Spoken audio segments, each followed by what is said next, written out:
Ja, men Altså T-skjorta, buksa, resten, så... Ja, men nå er det dere.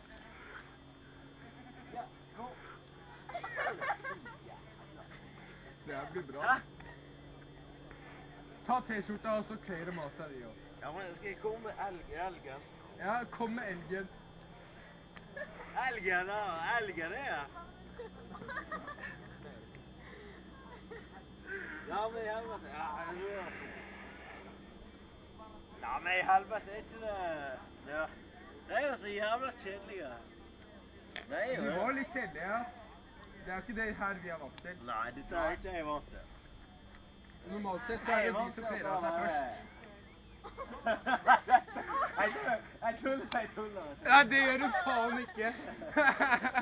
Jeg tuller. Oi, hør nå. Ro. Jeg tuller.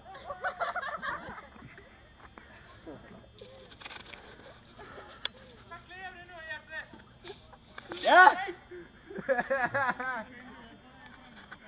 Kom og badla med meg, da!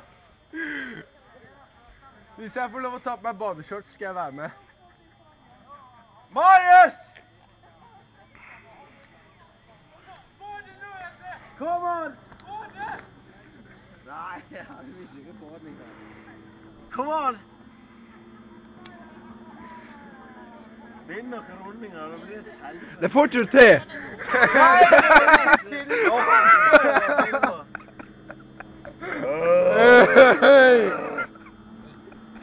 Ja, men ikke noen ladies-graver. Jo, jeg tror det. Hun er frivillig.